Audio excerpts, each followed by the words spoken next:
Hi everybody, I'm Dr. Lisa Love, and this is the continued video series on the 10 evolutionary groups, How Humans Evolve as understood by Alice Bailey. And this particular video is going to work on Group 6 aspirants and share in more detail a number of the difficulties that they face. So here we go. So this part, if you are used to this, it's at the start of every video, just kind of fast forward, but the 10 evolutionary groups in general are divisions attempting to show how humans progress from their baser animal instincts, where they are focused mainly on surviving and procreating, to the point where they know who they are as spiritual beings and live accordingly. And Bailey says that there are humans of all 10 groups who live amongst us, and those in the first 6 groups are primarily focused on becoming human. Groups 7 and 8 are focused on becoming soul. Groups 9 and 10 on becoming spirit. And so here are the 6 groups related to what I call becoming human. Bailey calls it becoming an integrated personality, and they are on the path of individuation. We're focusing on the final steps, Group 6, which I broke into 2, materialist and aspirants, which we'll see again in a moment. And those who are looking to become human are stuck in the realm of the 5 senses. You wake up in the morning and whatever you see, touch, taste, hear, and smell is basically what you put your focus on. And Group 1 has very little mastery or manipulation of the body, emotions, and mind for the purpose of exploiting the outer world of the 5 senses. But Group 6 has that in spades. They tend to dominate and be able to get whatever it is that they want, for better or worse. This is the actual Alice Bailey model right here. And this is my version of it right here. These are my colors that I have put in. I borrowed that idea from spirodynamics and integral. And they follow the spectrum of consciousness or the spectrum of light or the chakra system. And they don't necessarily follow what Bailey says. Perhaps somebody will do that research and get it right. And these particular things that I've put in blue highlight different steps. The one of becoming the personality, the integrated personality, which groups 1, 2, 3, 4, 5, and 6 are focused on. And Group 6 is actually also, this focuses within the realm of the emotional plane, which is known as Kama, or the astral emotional plane. And again, on the path of individuation. And Group 6 is the emerging cream of humanity. Most human beings are within groups 3, 4, and 5, especially 5. But Group 6 is what they aspire to be, those 1%ers or 10%ers, or those people that are high up in motivational speaking, etc. This is the kind of person that those in groups 3, 4, and 5 aspire to be like. They have achieved the ability to get pretty much whatever they want in the realm of the 5 senses. And here they are again, the materialist and what I call the aspirants or the aspirational stage. And all of these groups are dominated by what is known as Atlantean consciousness in the Bailey books. That has nothing to do with Atlantis, a continent that sank some long period of time ago that many people theorize is a real continent that sunk. It has to do with the carryover of the consciousness of those coming from that time period where human beings are dominated by desire. They may be developing mentally, but that mind is still dominated by desire and focused on the external world. So this is a recapitulation. If you've seen a previous video, you know what slide to go to.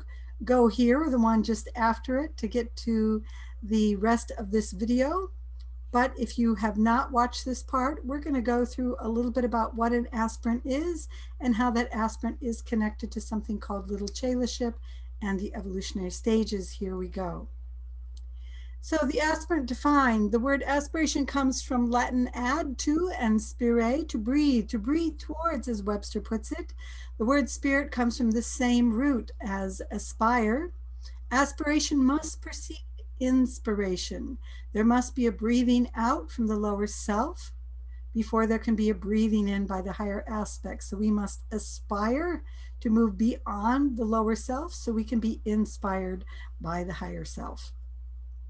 The breathing out that we will see has to do with the increased abstraction of the personality and its selfish tendencies so that it can make room for drawing or inspiring in the qualities of the soul.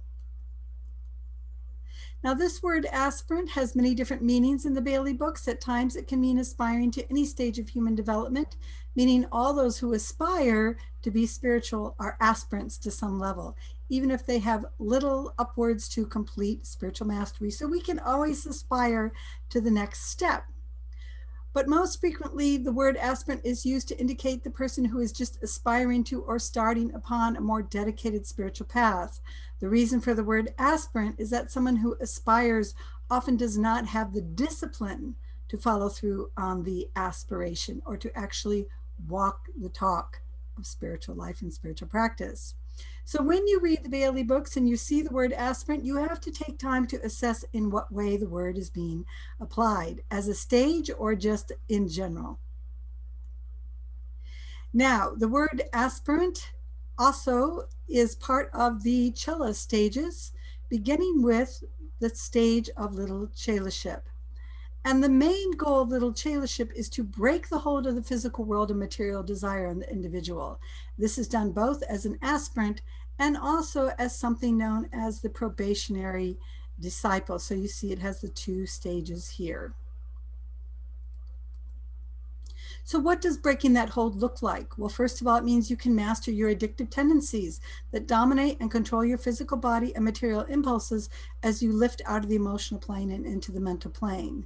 And to let you know, abusive tendencies or wounds that have to do with abuse are more about group 3, addictive tendency are more about group 4. So if you haven't resolved your cleavages, she calls them, or gaps in development at groups 3 and 4, it's going to be hard to break the hold of the physical world. Group 5 also has to do with conformist tendencies, and their main difficulty is control. So if you are controlling things kind of in the wrong way, or pacifying yourself with addictions, or you have abuse issues, it's going to be difficult for you to get onto the stage of little Chelaship in the right way unless you go back and do some cleanup work. Fill in those gaps. So breaking the hold also looks like the mastery of the physical body, becoming more mentally and logically aware of how to keep the physical body fit, flexible, and fed in a way that keeps it vital and strong. And the growing understanding of that is perhaps an example of how little chelas are coming more and more into our world. We're getting more and more understanding how the brain works, the body works, all the way down to the cells and the DNA. So breaking the hold of the material plane means starting the process also of simplifying your desires so you truly live from your needs and not your greeds. And in turn, this allows others to live better lives as your materialistic, greedy tendencies are broken. And the aspirant is just getting an understanding that that's an important thing to do. Only when you get through little Chelaship and also the next stage, Chela in the light, will you take what Bailey calls the first initiation, which is the first expansion of consciousness. We'll look at that slide in a moment. But breaking the hold also means that the physical sex nature is normalized and increasingly dominated less and less by desire and lust. Lust is linked to desire, and more by love. And we'll get into that in a little bit more in this video than I have in other videos about the issue of sex. Now we're going to look a little bit at that first initiation I was just talking about. Mastery is not totally expected here, but the hold of the physical body materialistic tendencies need to be sufficiently broken before you can take what Bailey calls the first initiation. Initiations are enlightenment experiences. So there we have the first initiation, and actually that initiation is not completed until you get through both the aspirant and probationary discipleship stage and which make up little Chelaship, and the stage of Chela in the light. So proof that the hold is broken does not come about by isolating yourself so you're never tempted or tested, especially probationary disciples are prone to do that, or by failing to go through the Group 6 materialistic stage of becoming a front runner. Go back and look at that video. I don't want to have to re-explain everything as I go along. I don't mind a little bit of recapitulation, but if you really want to know what a Group 6 materialist is like, I've done a couple of videos on that. One is a rapid Group 6 overview, and one is a much more expansive, almost 2-hour long video on the materialistic stage. So we're not talking about escapism because the physical world seems too hard or makes you uncomfortable. We're talking about mastery and breaking the hold of materialism. We have to demonstrate that we can do both. That means that even though we isolate ourselves at times to engage in spiritual practice, either on like a 10-day Vipassana retreat or 10 years in a cave, some have done, we still have to demonstrate that we can handle the material world if we need to. And there's many examples of, for one that comes to mind is Dilgo Khyentse Rinpoche, who spent many years in a cave and then came out and was totally capable of leading monasteries and being a front runner in terms of the teachings of Tibetan Buddhism. So we can't skip that front runner stage. That's a gap in spiritual development in groups 5 and 6, where we are achieving some expert ability in some particular area and then demonstrating that we can be a front runner in the world in group 6 with that. We can't escape the temptations of money, security, pleasure, sex, and power. We have to demonstrate that we have mastery of these. Why? So we can benefit not just ourselves, but others, and primarily others, the further we go on the path. Want to go over the evolutionary stages again? You've heard about these in my various videos. Starting with Lemurian consciousness, please go watch my videos on groups 1 and 2 and 3. And you will see how that is dominated by instinctual mind, attempting to understand and master the physical environment. They have very little ability to do that. They're kind of groping around. It's kind of hit and miss, especially in groups 1 and 2. Group 3 has more ability, and group 3 is said to be pretty dominant on our planet. They're the third most dominant group according to Bailey's teachings. Groups 1 and 2, very few of them are still left in our world, so she says. By the way, Lemurian consciousness has nothing to do with Lemuria. It is remnants of some of that, which interestingly enough, we're going to see Lemurian consciousness is recapitulated to some degree in the Little Chelaship stage, says the Bailey books, which is fascinating to go into. I'll mention that a bit in a moment. Then we have Atlantean consciousness, which is most of the groups, 4, 5, 6, and 7 are all dominated by this consciousness. And there is a lower concrete mind on the emotional plane as well as on the mental plane if you study the Bailey model. So I have a whole video on the 6 types of mind. You can go look at that. But essentially they are dominated by the lower concrete mind on the emotional plane and also by what is known as personality mind. And they are working primarily with their emotions and their desires. Even though they have mental polarization, it's still dominated by desire, which we'll see some more in this video. Eventually they get to Aryan consciousness. In a way, that's an unfortunate word because Hitler has distorted that word for all of us. It used to mean the noble race. And to enter into Aryan consciousness means that you are more on the mental plane. But that mental plane at the higher levels has a lot to do with love, especially as you're getting ready to enter the Buddhic plane. So there's a lot more love in the mind than you will see in Atlantean consciousness within Aryan consciousness. And those who have Aryan consciousness are trying to master the mind, to spiritualize the mind with love, for example. As a side note, I would like to mention how Bailey sees the stage of Little Chelaship as going through a process. Here it is, of recapitulating Lemurian consciousness. She says, first quote, "This stage of Little Chelaship is a correspondence to the process of individualization in Lemurian times. And the stage of Little Chelaship is sometimes referred to as the period of Lemurian consciousness." So that means by recapitulating and perhaps healing some gaps, kind of getting an emphasis there again. Little Chelas are Atlantean consciousness, but they have to recapitulate, re-go through some Lemurian consciousness as well. And another quote, Bailey says, "This recapitulation results in a renewed interest in things like Hatha yoga and vegetarianism." And as more Little Chelas come in, I think it's fascinating that we see that becoming so dominant. To me, that's proof that there's something to this Bailey model.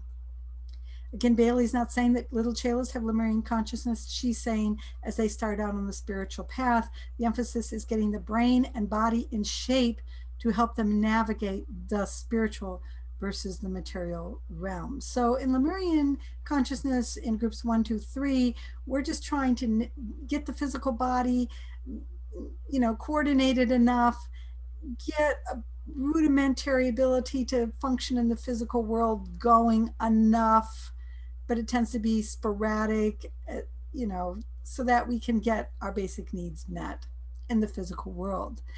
But the motive is different here, and with little chelas, as we recapitulate it, they are attempting to get their physical environment and their physical bodies in shape so they can handle the rigors of the spiritual path. That's a different motive.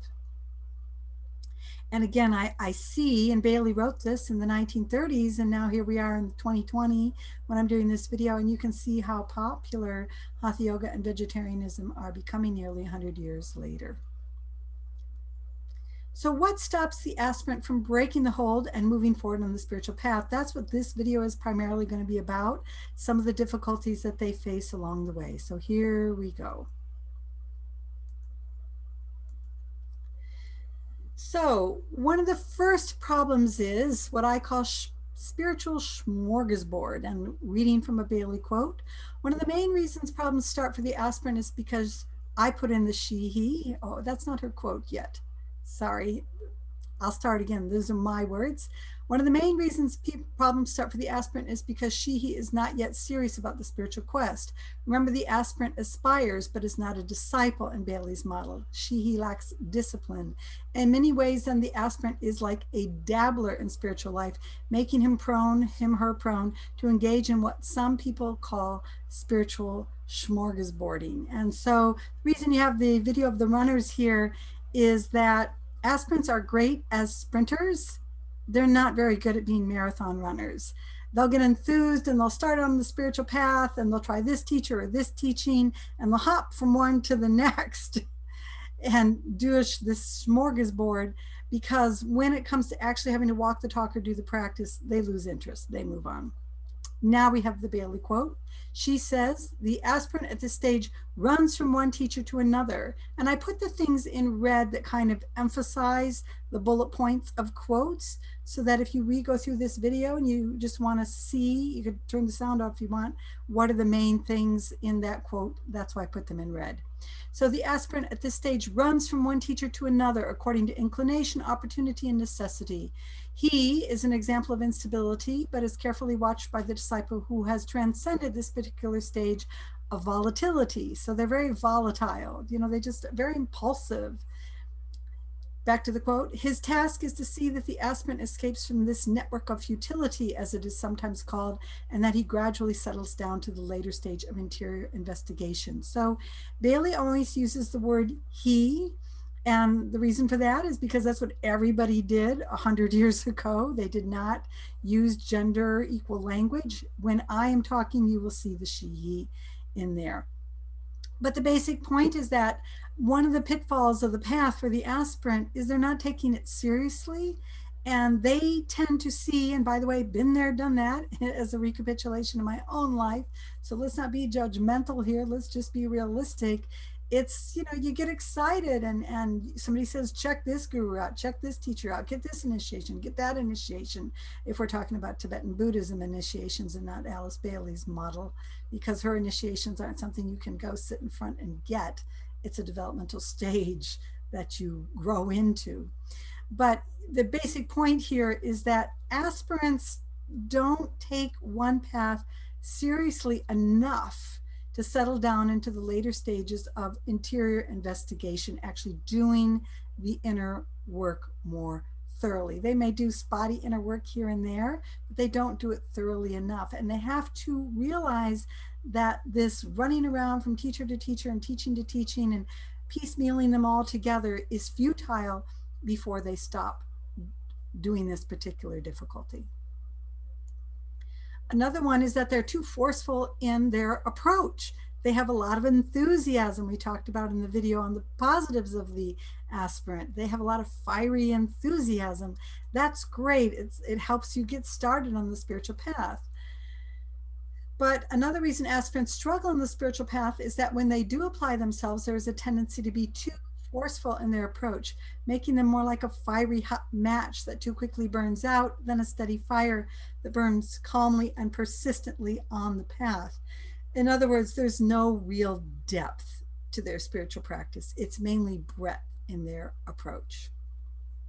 Bailey says it this way, quote, "The steely, brittle, determined, dynamic will of the devoted aspirant must change into the steadfast, powerful, calm purpose of the soul working through the disciples." So patience is not one of their virtues. Impatience is, and just wanting to get it done now. You know, I'm going to come back to that later in the video, but like enlightenment in one weekend workshop. Just pay $5,000 and that'll guarantee that I got the right material and I can be enlightened. We wish it was that easy. Aspirants believe it is, and then they find out much later that it isn't. Another difficulty that the aspirant has is mixed motives. So a third major problem has to do with motive. Remember, aspirants are still part of Group 6. And the Group 6 materialist is very, very selfish. And aspirants are just barely moving onto the mental plane out of the emotional plane. I have found quotes, I didn't put it here, that says that they are primarily on the emotional plane.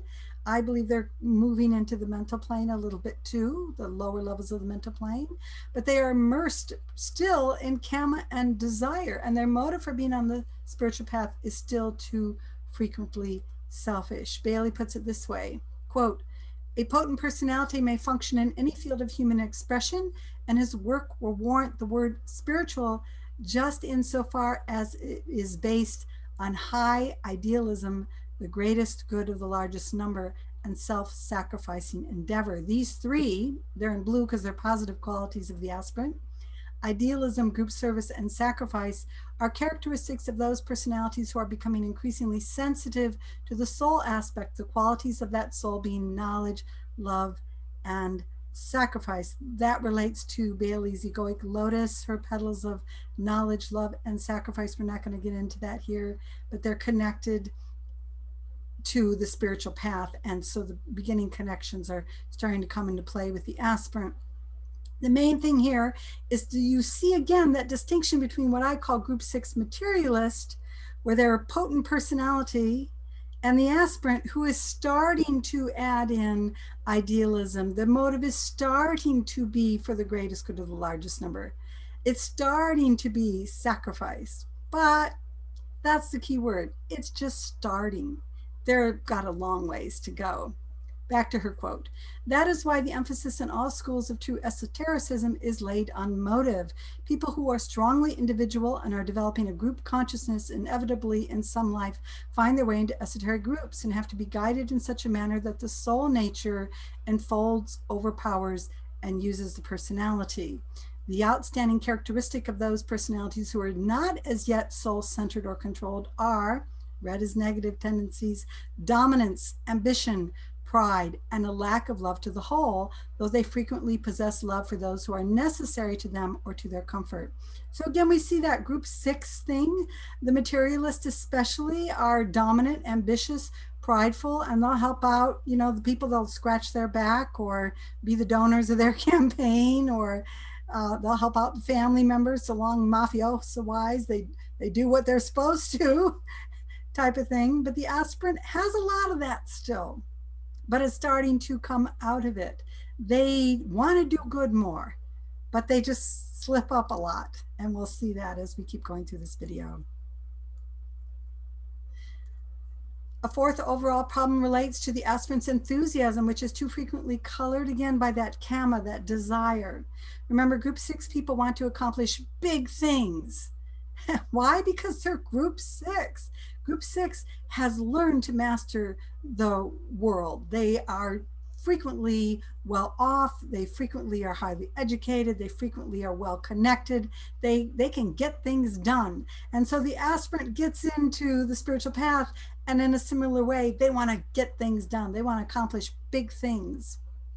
As they enter the spiritual path, they will also want to accomplish things in a big way. Too often, this means they move too rapidly before they are sufficiently transformed spiritually, meaning their visions will be colored by a mixture of selfish and unselfish desire. They, more than any other group, as we go along spiritually, will tend to leap in there way too fast. We're going to see that some more in this video. Elevate themselves way too fast before they've done sufficient amount of spiritual work. Bailey puts it this way: what do you understand by vision? I refer, of course, to vision which is true and which therefore presages events. In all mystical and occult writings, the idea of vision, of seeing a vision, or of materializing a vision runs through a golden thread through the thinking of the aspirant. In blue because it's positive. It is connected in his mind with spiritual achievement, with the attainment of his goal, and with the recognition for that which lies at the heart of all high spiritual adventure.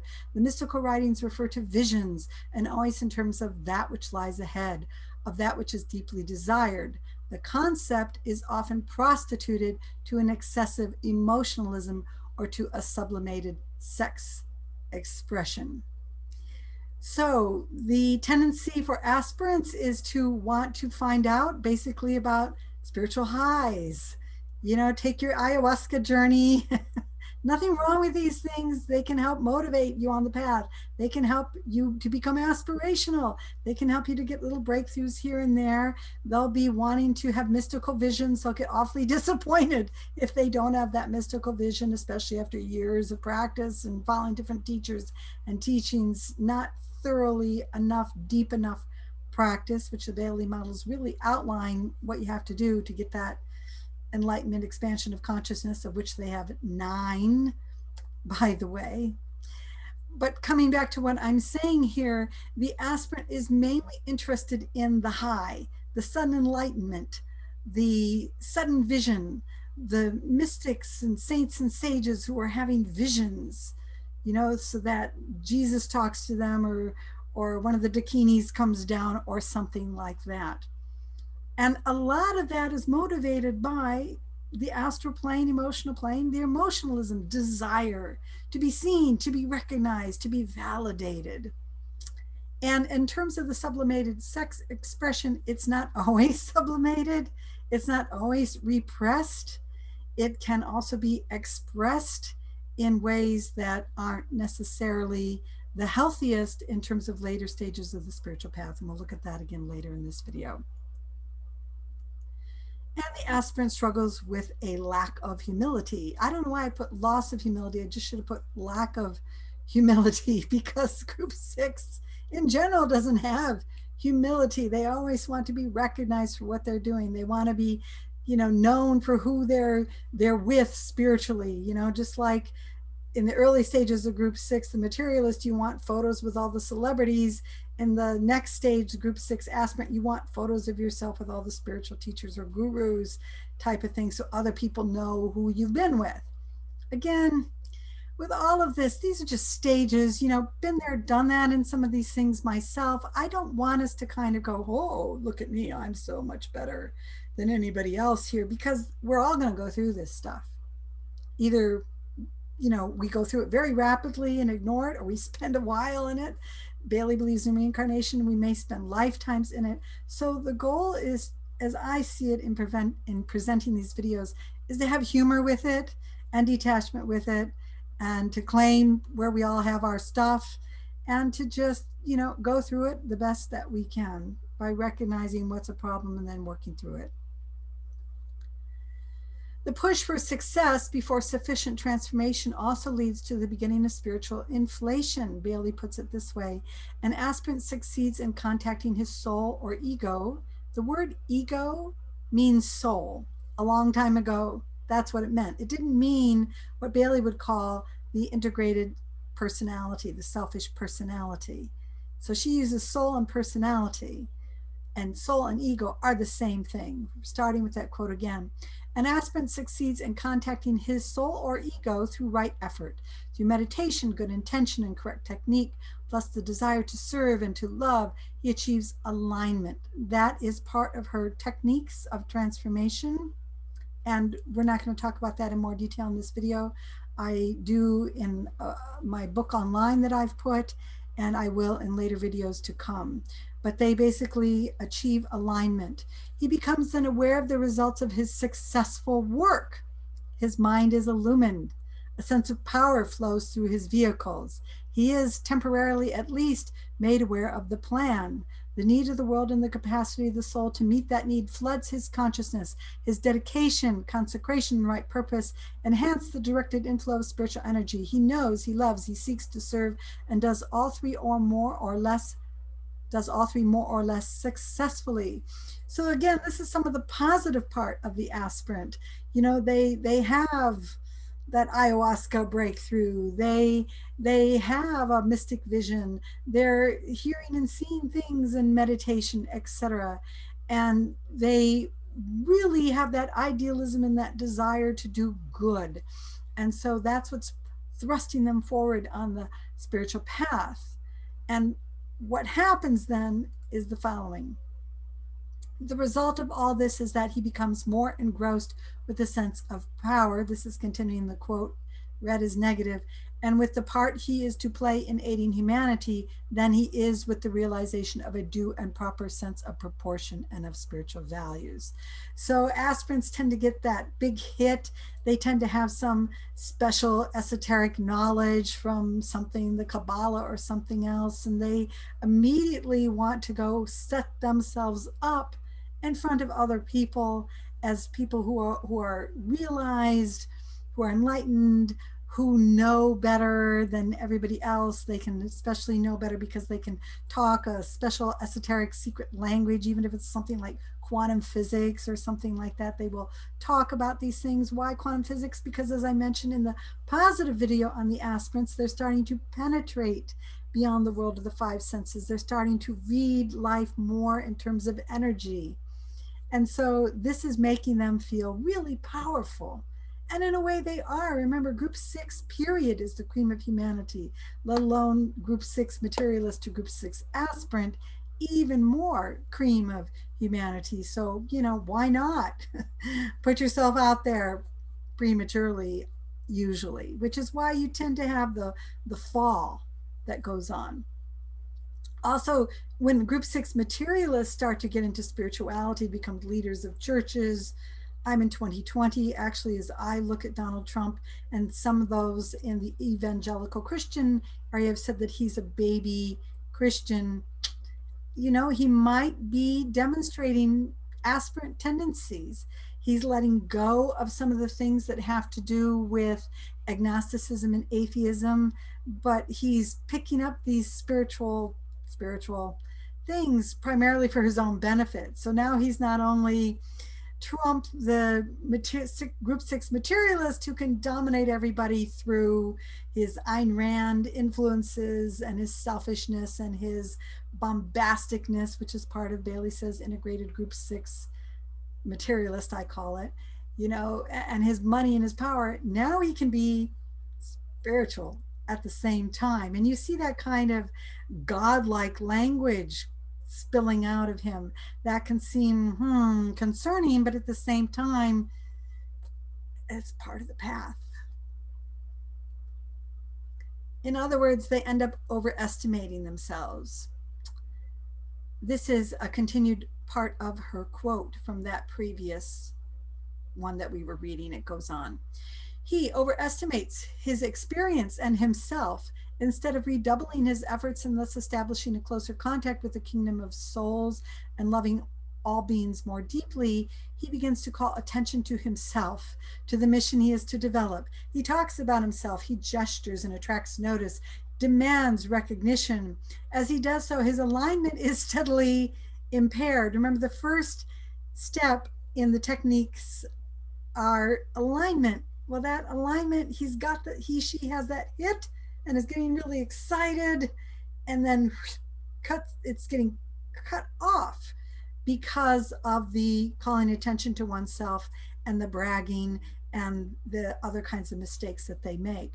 Going back to the quote, as he does so, his alignment is steadily impaired, his contact lessens. That's the ability to get true intuitive insights from the soul.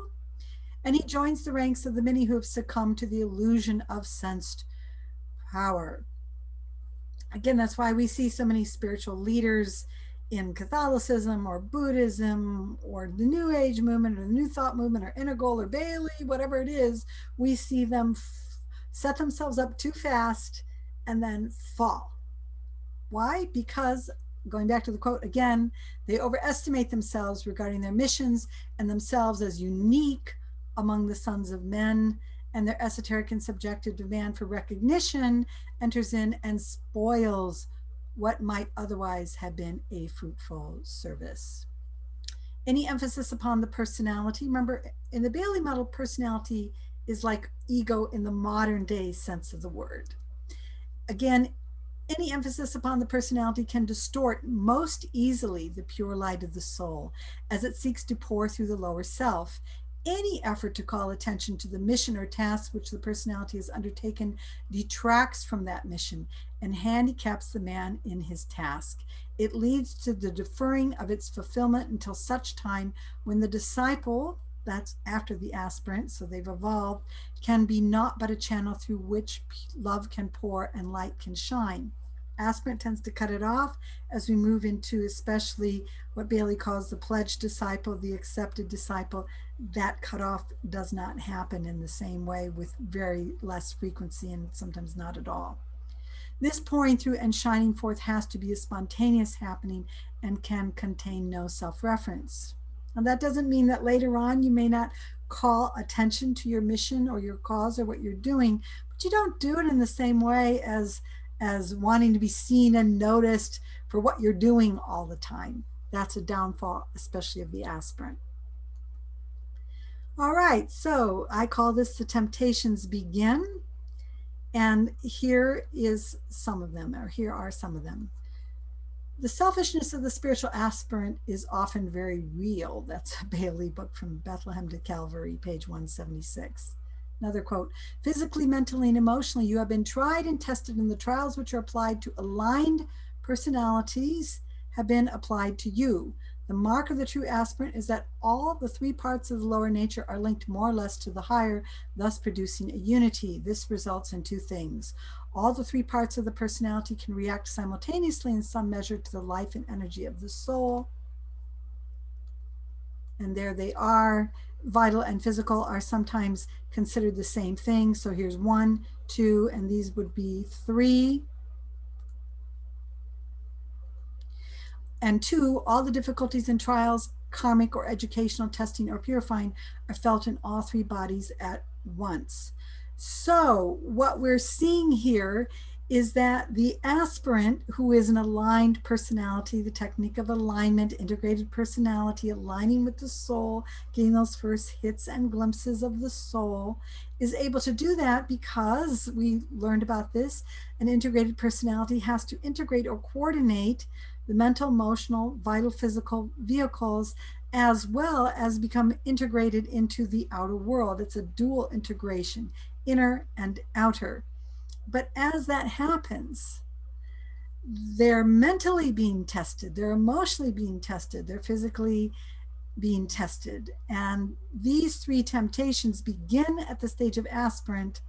They come up again for resolution at the end of what Bailey calls the second initiation, which is at the end of the discipleship stages in her model. That second initiation is similar to when Jesus had his temptations in the desert and Buddha had his temptations under the Bodhi tree. By the way, their three temptations of Jesus and the Buddha are so much the same. It's just kind of really fascinating to me to see how that is done. Just want to move something here real quick because I need to be able to read better as we go along.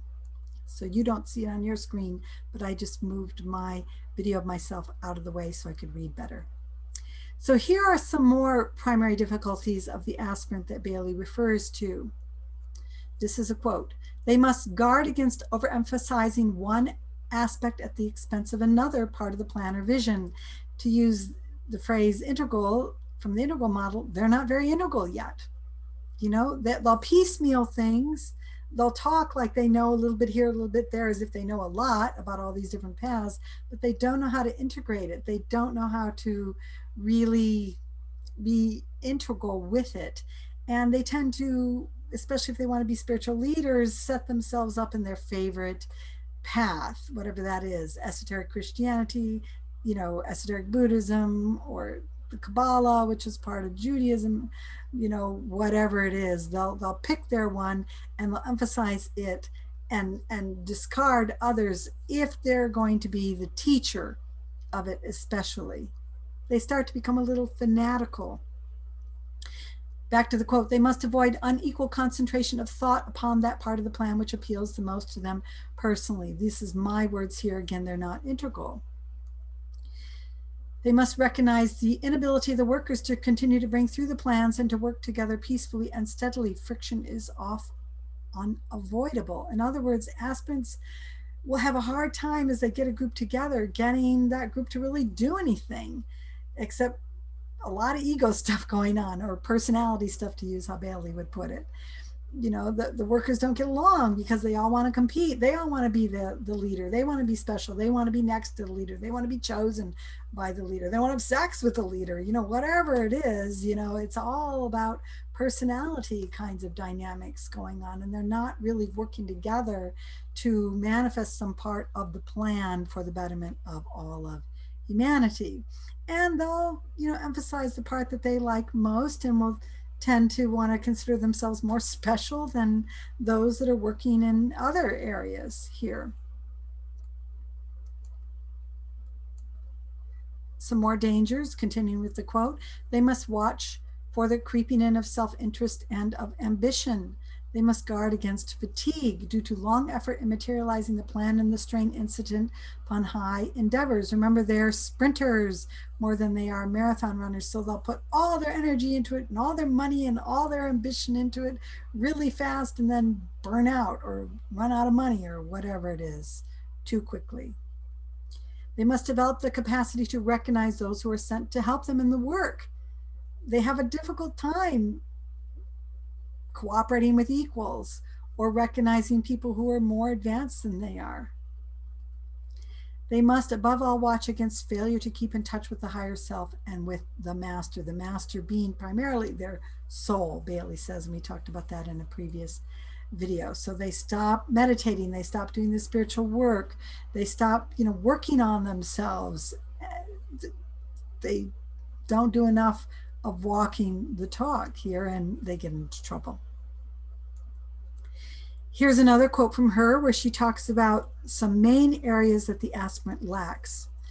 These 3 words, and I had to put this in here, illumination, understanding, and love, because she was talking about these 3 in previous paragraphs. Take too long to put all those paragraphs in and read them. These 3 words, illumination, understanding, love, sum up the 3 qualities or aspects of the intuition and can be covered by the word universality, or the sense of universal oneness. Is that not something which all aspirants aim to achieve? There's the key word in the quote. They aim to achieve.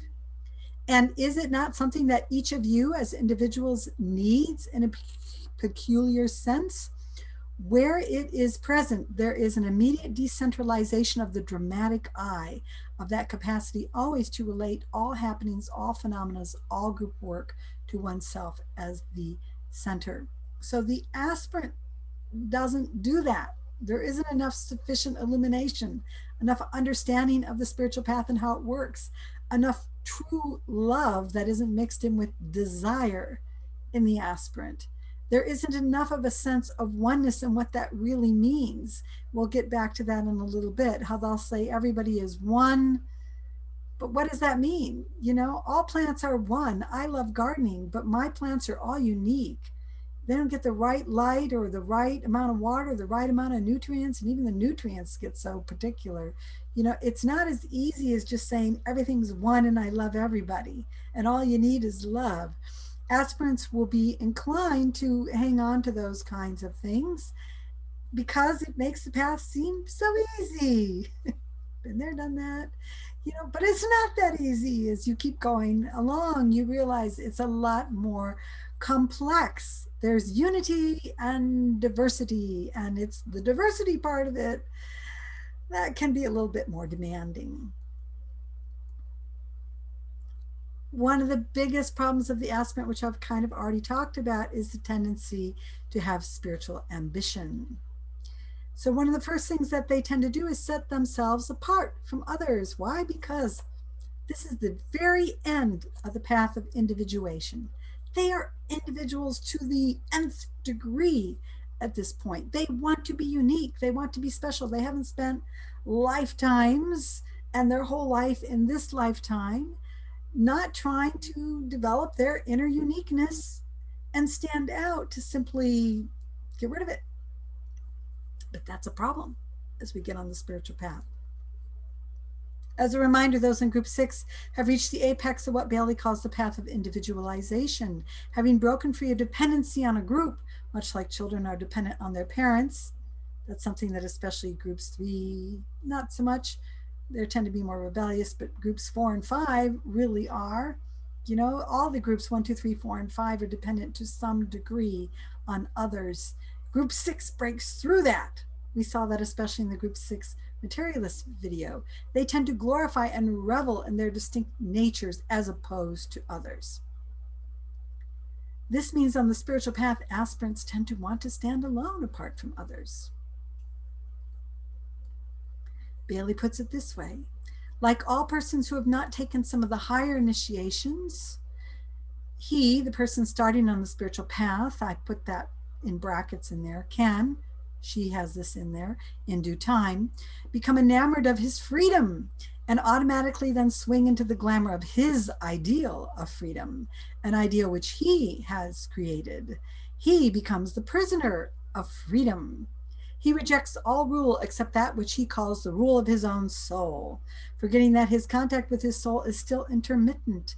He demands the right to stand alone. He revels in his newfound freedom. He forgets that having given up the authority of a teaching and of a teacher, he has to learn to accept the authority of the soul and of the group of souls with which he is affiliated through his karma, his ray type. She has 7 different types. They're called ray types.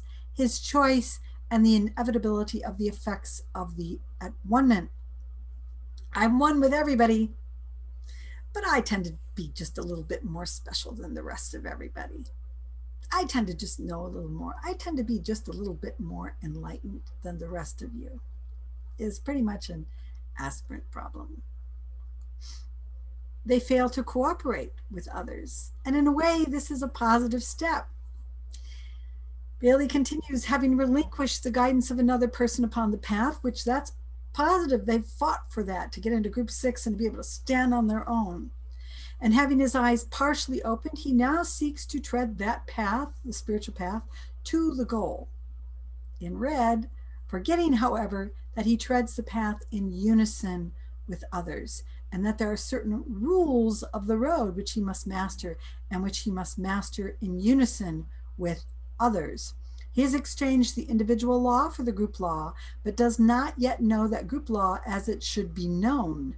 He marches on as best he can alone, glorifying in the freedom from authority which he has succeeded in achieving.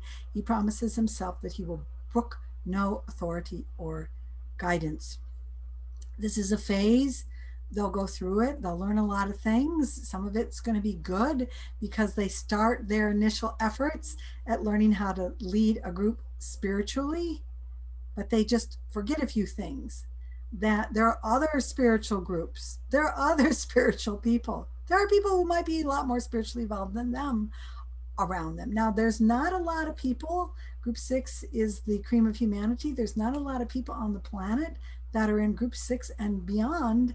So it's even more easy to kind of get into that feeling of specialness, and even harder to kind of open your eyes and realize, oh, there might be other people out there who are my equals or beyond me in spiritual life.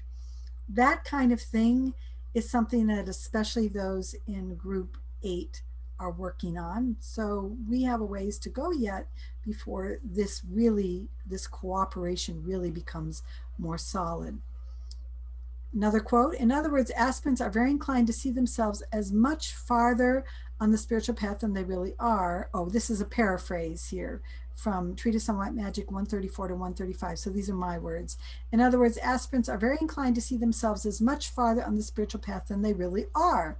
Time and again, they use the skills they have gained in Group 6 to become masters of the outer world to help them get their desires met, and then they overinflate themselves and put themselves into positions of spiritual leadership when they actually have not even proven they can master the basic rules of the road. Bailey has a series of rules of the road that we're supposed to learn how to follow. They're suggested because they keep us out of trouble more on the spiritual path. There are rules of the road in other spiritual traditions that we are meant to follow as well. And, you know, the aspirant basically overlooks them or bends them or rationalizes how you don't really need them, type of thing. Too often, then, they fail to cooperate with others who may aid them in their spiritual life or mission. I don't know what that word difficult is in there. And it frequently means that they even fail to see or reject those who are actually much farther along than they are in the spiritual path. We've kind of emphasized that already. And they overvalue independence. Bailey goes on to say, those of us who are considering him and looking at him from the clearer heights of attainment, people that are more evolved spiritually, see him gradually becoming obscured by wisp of fog and by a glamour. Glamours are like emotional distortions, which is gradually growing up around him as he becomes a prisoner of the fog of freedom and revels in what he deems the fact of his independence. When his sight is cleared and his mental aspect is more developed and unfolded, remember, they're not really that much yet on the mental plane. They have mind on the emotional plane, colored by desire and emotions. They're not really very far on the mental plane. When his mental aspect is more developed and unfolded, he will know that the law of the group must and will impose itself upon him, and that the rule of the lower nature has only to be exchanged for the rule of the soul. This is group rule and works under the law of the group. He has struggled out of the mass of seekers of the road onto the road itself. He is therefore ahead of the masses, but he is not alone, even if he thinks that he is. He will discover many others who are traveling the same way with him, and their numbers will steadily increase as he progresses. The only reason that those numbers don't increase is she isn't looking because she doesn't think there's anybody else. And I want to make a quick point here.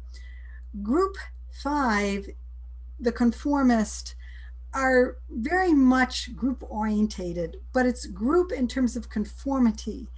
When we go further on the spiritual path, especially as we get into group 8, it's not conformity. It's not where we all have to be the same and think the same. We maintain the diversity. It's not uniformity, it's unanimity. We are together and yet we're different, but we respect our togetherness and our differences at the same time. The aspirant is not there yet. Finally, the aspirant becomes spiritually ambitious. Creeping in of self-interest and ambition is referred to as a problem of the aspirants in Treatise on White Magic. The glamour of authority is a mass glamour in most cases. It has its roots in mass psychology and is one of the indications that humanity is at the nursery stage as yet. So this is a quote that I'm putting in that's a longer quote to kind of give you an overview of spiritual ambition and authority. So the masses, groups 3, 4, 5 predominantly, are at the nursery stage as yet, wherein men and women are safeguarded from themselves by the imposition of some rule, some set of laws, some authoritative dictum emanating from state control, from the rule of an oligarchy, or from the dictatorship of some individual. It reduces mankind, as far as one can judge, to set forms and standardizes men's activities, regimenting their lives and work. Now, the oligarchs, the dictators, tend to be Group 6 people. And so whether it's spiritually that they're doing it or materially that they're doing it, they tend to look out at those Group 5 conformists that are more than happy to, fall in line. The Group 3 is going to be more rebellious. You're going to have to make them fall in line. Group 4 can be off drifting into addictions. You got to get them back in line. But this is the majority of humanity is in this paragraph. It is imposed and ordered, that authority, through catering to the fear complex. I'm in 2020. That's big time right now, isn't it? Rampant in humanity at this time. That was 100 years ago. It's still rampant. And this fear is one of the most fruitful sources of glamour which we have. Glamour is a distortion. We might perhaps, and with reason, regard it as the seed of all glamour upon our planet, fear. Fear has been the incentive to those conditions which have brought about the glamour of the astro-emotional plane, not the illusions of the mental levels of consciousness. Remember, groups 1, 2, 3, 4, 5, 6 aren't really on the mental plane. They can be heads of universities.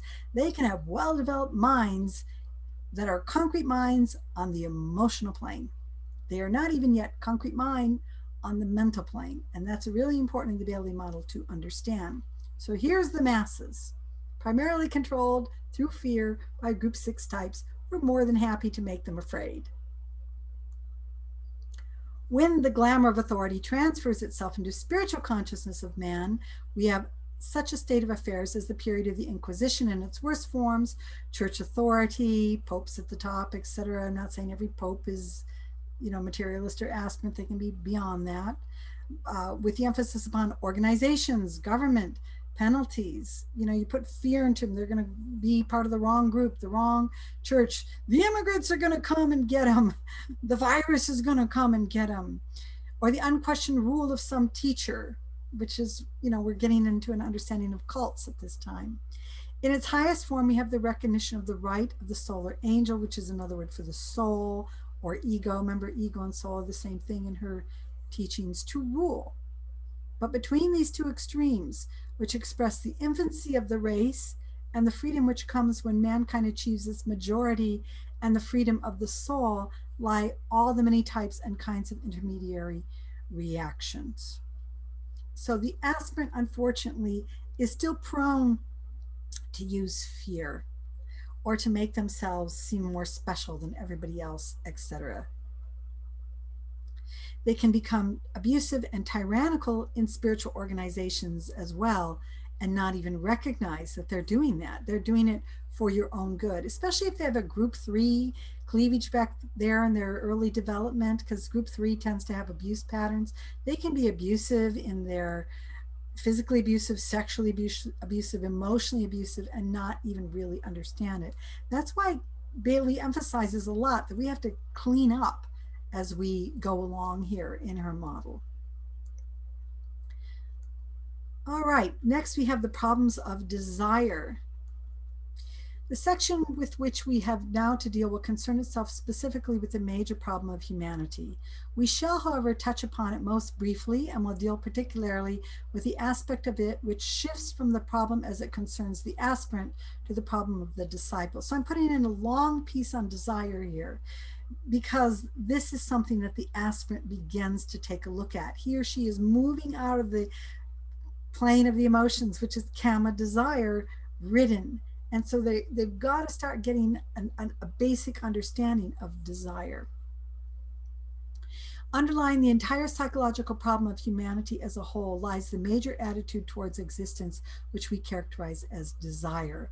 All lesser complexities are based upon, subservient to, or are emergent from this basic urge.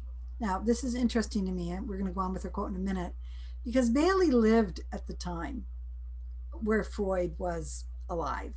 I forget when he passed away. They did not meet. She did know of Carl Jung. They did talk to each other. But she was back when psychology was just emerging. And I have a whole video on this that is about the spiritual psychology and how Bailey and Theosophists helped to influence it, and how it went off into different kinds of branches here. But Bailey had a lot of, I wouldn't say a lot of influence, but she had a lot of understanding of things that these other psychologists weren't even paying attention to. And she was in communication with some of them. So going on with her quote, Freud calls this urge, desire, sex, which is nevertheless only another name for the impetus of attraction for the not self. I'm going to pause here. my background's in psychology. And so it's really interesting because I remember in my undergraduate years, I had to be diagnosed in a Freudian kind of way. Not diagnosed, I had to be, I was an intern and I had to be part of a program where we were, I'm forgetting the word at the moment, where we were being treated in such a way using the Freudian approach. And obviously, honestly, it was pretty strange to go through it, especially because I had an esoteric background already going on in my early 20s. So I was kind of like, what is this stuff? But anyway, what Freud calls sex is basically desire and our wanting to know and discover the soul mate, if we want to make that a glamour.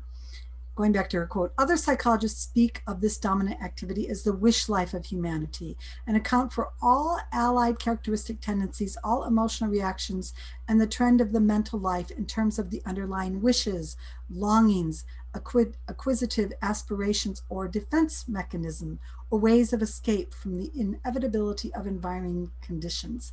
Now, she would see that those things have some value, but that's not where she went. She went way beyond those things in terms of what the core issues are. To these longings and wishes and the labor incidental to their fulfillment, all men give their lives. We give our lives to desire, primarily money, security, sex, pleasure, and power. Just go down any street, turn on any television program, listen to any kind of music. It's what you get over and over and over again, really is desire, desire, desire. And it is more desire than just sex, at least in my opinion. I agree with her. And everything done is an effort to meet the realized need, whatever our needs are, to face the challenge of existence with the demand for happiness, for heaven, and for the eventual fulfillment of the hoped for ideal state. That's what the masses are all about. And yet, that's not what the spiritual path is really about. The spiritual path isn't really about happiness. I've even read the Dalai Lama's Art of Happiness book, and it wasn't really about happiness either when he was talking about it in the way most of us in the West want to talk about happiness. We're going to keep going on with these quotes. Everything is governed by some form of urgency towards satisfaction, and this is distinctive of man's search at every stage of his development, whether it is the instinctual urge to self-preservation, which can be seen in the savage's search for food, or in the economic problems of the modern civilized man. That would be more 1 and 2 would be more savage. 3, 4, 5 is more economic problems of modern civilized man. Group 6 doesn't have that problem. They've got all those needs met. Whether it is the urge to self-reproduction and the satisfaction of that appetite, which works out today in the complexity of the sex life of the race. So this was before Maslow's hierarchy of needs. And she's basically articulating the same thing here in these paragraphs. We start out with food, clothing, shelter, and then we go to sex and wanting to have love and belonging, which is next in her quote, whether it is the urge to be popular, loved, and esteemed, whether it is the urge for intellectual enjoyment and the mental appropriation of truth, or the deep-seated desire for heaven and rest, which characterizes the Christian, or the aspiration. We've gone through groups 1, 2, 3, 4, 5, 6. We're getting to the aspirant now in this paragraph, for illumination, which is the demand of the mystic, or the longing for identification with reality, which is the wish of the occultist. All this is desire in some form or another, and by these urges humanity is governed and controlled. I would say most definitely controlled, for this is only a simple statement of the case. The reason for the emphasis on controlled is that they have yet to understand desire. They have yet to begin to break free of it. So in the Bailey model, what is the path to overcoming desire? More of her quotes. It is this realization of man's fundamental bias or controlling factor that lies behind the teaching given by the Buddha, and which is embodied in the Four Noble Truths of the Buddhist philosophy. So one way is to follow the Four Noble Truths. The Buddha really helped us to look at the whole problem of desire. Four Noble Truths, as she understands them: A, existence in the phenomenal universe is inseparable from suffering and sorrow. This is what the aspirant is just beginning to see. All the sex, money, pleasure, power, it's not doing it for me. You know, God bless Donald Trump. He's tried so hard to get all his desires met. He's had more met than anybody could ever dream of. He's not the happiest person I've ever seen. But that's a good thing, because hopefully it means he's going to start to see that the phenomenal universe is inseparable from suffering and sorrow. The cause of suffering is desire for existence in the phenomenal universe. Nothing out there in the world of the five senses is going to ultimately give you happiness. Nothing will. That's like nuts sounding if you're in groups 3, 4, 5, and 6 materialist and aspirants. Maybe you're opening up to it. That's nuts, unless you keep going on the spiritual path and realize the truth of it. Third noble truth, the cessation of suffering is attained by eradicating desire for phenomenal existence. And this is what the path becomes about. And Bailey's path, you'll see as you really get to understand it, is in sync in a lot of ways. It has extra things that it's added on, especially in terms of her 10 groups, and especially in terms of the spiritual psychology with her 7 ray types, etc., that she's added into it. But it follows a lot of the inner teachings of the esoteric paths of Christianity, Buddhism, and so forth, Hinduism, yoga practice, and so forth. And the path to the cessation of suffering is the Noble Eightfold Path, which I'm not going to put here.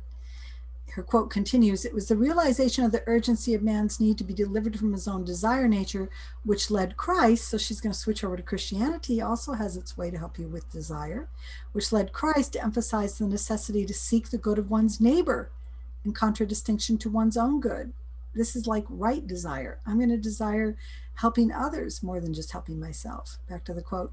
"And to advise the life of service and self-sacrifice, of self-forgetfulness and love of all beings." If I'm going to desire something, I'm going to desire that more and more than my own selfish needs and wishes. Back to her quote. "Only in this way can man's mind and the eye of the heart," I like that, not just the like third eye, spiritual eye, but the eye of the heart. What is that? That's an interesting mystery, isn't it? "Be turned away from one's own needs and satisfaction to the deeper demands of the race itself."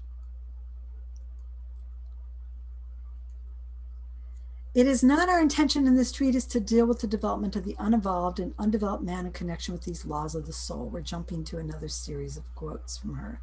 "I seek only to clear the way of the highly intelligent man." You basically have to be a Group 6 aspirant. "The aspirants of the world, and then also the world disciples, can benefit from what's being said here as well. The progress of the undeveloped and the average man can be covered by the following statements taken sequentially and describing the stages of his progress under the promptings of desire." So the reason I put this in here is, again, we can see in these quotes to come the evolution of desire. The urge to experience, to exist, and to satisfy the instinctual nature. And I put in that that's connected to like her groups 1 and 2. Back to her quote. "Experience, grasping, existing, followed by renewed demand for more satisfying compliances of fate or destiny." And that would be more like her groups 2 and 3. "Cycle after cycle of demand for satisfaction, a period of satisfaction of a temporary nature, and then further demands. This is the story of the race." And that's more groups 3 and 4. And that's what leads to kind of the addictive problem that especially group 4 has got amped up so much. You know, they try it, didn't satisfy, try a different food, doesn't satisfy, try a different sexual partner, doesn't satisfy, try a different drug, doesn't satisfy. I can't get no satisfaction. But that's always going to be a problem in the world of phenomenal existence until you start to tread the spiritual path. You're not going to get any. "Experience steadily sought and pursued upon the 3 planes of human evolution." That's more groups 4 and 5. And I should say you'll get it only temporarily instead of you won't get any, period. "Then the same experience, but this time as an integrated personality, group 6. So you see again, now that you're getting familiar with her different groups, how you can go through her writings and you can see the recap in reference to these different groups in what she is saying. And here's a recap in terms of the different kinds of desires that they will have in groups 1, 2, 3, 4, 5, and 6. Going on with the quote. 6, demand met until satiety is reached. For a time, all men do eventually achieve that which they demand. Group 6 materialist. I got it all. All the money, security, pleasure, sex, power, my island, We're going to have all the sex, money, power I want, planes flying in. What the heck? It's not doing it for him. Satiety is reached. Then comes the demand for the inner spiritual compliances, happiness and bliss. The heaven wish becomes powerful. That's Group 6 Aspirant. Now, the heaven wish is different than what you're going to find with like Group 5 or maybe in Group 4, kind of wanting to go to heaven if they follow the rules and do the right thing according to what some authority is telling them. Group 6 wants to have a different kind of heaven, the heaven of bliss, so to speak. A vague realization that two things are needed: purification and the power to choose the right, which is right discrimination. Group 7 begins that path. A vision of the pairs of opposites, the battleground between soul and personality. Aspirant gets a hint of that. And I talked about in my aspirant video of the Bhagavad Gita as that. But the aspirant just gets a hint of that. Group 7 and especially Group 8 really go into that battle. They get a vision of it, a hint of it as Group 6 Aspirant, more a vision of what has to be done in Group 7, but they fight it primarily in Group 8. The realization of the narrow path which leads between these pairs of opposites, again, what they have to do, Group 7. And then in discipleship, the repulsing or repudiation over a long period of time of the not self, the personality. That's Groups 8, 9, and 10 has achieved mastery of that. Back to your quote. Such briefly and inadequately stated is the story of man as he searches for happiness, for joy, for bliss, or expressing it in terms of realization as he progresses from the life of the instincts to that of the intellect, and then from that intellectual apprehension to the stage of illumination and final identification with reality, which he is henceforth freed from the great illusion. Now, you see this in her books: instinct, from instinct to intellect, and then to intuition, which isn't in there, but is connected to illumination, and then identification. Those are words that she uses, and you see them discussed in her books. So the integrated personality, the aspirant, struggles with three fundamental desires. Money. There's still, the temptations are just beginning here. They haven't mastered it all. So the aspirant usually tends to find spiritual teachings that are all about I can have it all. And Bailey actually talks about some of them in her books. I didn't put the quotes in here. I didn't want to do that at this point. I'll do that more as we get into Group 7, because that's where the struggle intensifies. Because the aspirant tends to not care. They're in that spiritual materialism. Whatever it is, they can have positive thinking and all the money they want and tell the universe, through the law of attraction to give me whatever I want because that's what I deserve. Those are the kinds of things that they gravitate to. And that's not just in Western traditions. It can be seen in other religious faiths. They can be in Buddhism and put themselves up as a spiritual teacher and want all the goodies for it and not really be on the spiritual path. We have to be careful here and discern where people are really at and not just assume because they're in Buddhism or Hinduism or something that they don't have these same issues as we have in the West.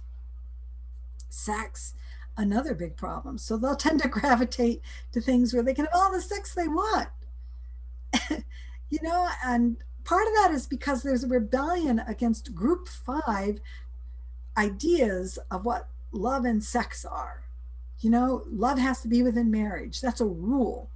Love has to be, sex has to be within marriage. Sex has to be constricted in a certain way. I'm here in 2020, and as I'm doing this videotape, there's a battle over the Supreme Court here in the United States. And it's interesting because it's like Group 5 is like saying, we've got to have, go back to being like Group 5 and have people, do the things that Group 5 rule books say we have to do along these lines. And Group 6 materialists are saying, heck no, I'm not going to do that, but I'm going to hide it.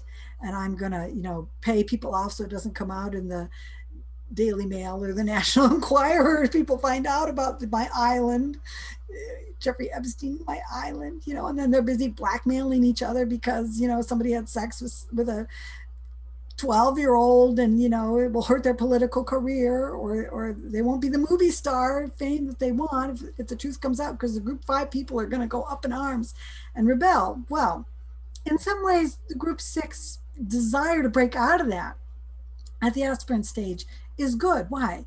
Because they're beginning to get a sense that it's not so much sex, it's love and respect. And what does that look like if you're not doing it because a rule book says? But the problem is it's still too infused with lust and desire at the aspirant stage. And there's a lot of ways, just like with money, they can wiggle out of the fact that they're really just giving in to lust and desire. It's not really about love. And the consciousness can start to become obsessed with this kind of thing, so that they're obsessed with, looking sexy and hot, even though they're getting old and cold type of thing, to all the young men or women or whatever it is. They put themselves up and all the things they go through to continue to be attractive sexually. Nothing wrong with looking attractive. Hey, I did my hair and makeup for these videos, but this isn't your focus, your everyday focus. You drop these things below the threshold of consciousness so that sex isn't such a big deal anymore. And sex is more about love. I always like the book Making Love by Barry Long, just a little plug. And power is another temptation that they face. And we've gone through that a lot here, how they tend to set themselves up prematurely. I don't need to comment more on that. Okay, we're winding down here. I'm going to run through some rapid points here. And I put this in my Group 6 quick review video, which went through the material list, the aspirant positives and the aspirant negatives. I'm going to do it again here. So just some quick summaries. They tend to be sporadic and unstable in approach to the spiritual path, typically seeking more breadth than depth. They're more interested in talking about the path than actually walking it. They can become rigid and fixed in their knowledge. They are prone to fall off the path because the aspirant still falls into numerous temptations, burns themselves out too quickly due to approaching the path too intensely and indiscriminately. They really lack a lot of discrimination. And there's nothing wrong with discrimination if it's discernment and knowing what's the difference between not just right and wrong, but good, better, and best. That's the harder discernment to make, leading to fatigue or discouragement. They apply the will too aggressively in regard to oneself and others, frequently because they are too ambitious and fanatical in their approach. They tend to set oneself up too fast as a spiritual leader or authority over others without having a true understanding of the spiritual path or having gone down the spiritual path far enough. They impose their vision of the spiritual path and how things should be done to help the greater good on others too aggressively or forcefully, and they tend not to cooperate with others as they do it. They still want to be seen as an individual or maverick, ignoring certain well-established truths about spiritual life or failing to know how to work with others in a cooperative and spiritual way. They tend to focus too much on a certain spiritual teacher or spiritual path, primarily because they want the fast track themselves into the limelight to get all the spiritual and material goodies they can, than because they are genuinely spiritually developed. They want instant enlightenment, so they tend to make claims prematurely regarding how spiritual or enlightened they are, often putting themselves into a position of spiritual authority where they end up misleading others. They want it all, meaning they want all the material goodies they can get in the way of money, security, pleasure, sex, and power, while still viewing themselves as being highly evolved spiritually. They can become fanatical, seeing their path as the right path and unfairly attacking or ignoring other approaches. And they fail to stay connected with the soul and over-glorify the personality, primarily because the aspirant does not really understand what the spiritual path is about. So there we have it. Your video on my summary of the major things that the aspirant struggles with in the Bailey teachings. I actually had over 60 pages compiled on an 8.5 by 11 piece of paper. 3 of Bailey's pages went on every one of my page. So this is actually, if you really want to get into her teachings, a quick summary of about 180 pages of her material that I had to distill down. But I did my best. I hope it was helpful. And if you're enjoying this, please, please subscribe to this channel. That way you will know when other videos come out. I do this as a service for everybody. And I do have a job as a counselor offering spiritual guidance outside of this, but this is a lot of work. So if you want to help me out, become a Patreon, there's a link. Thanks for watching.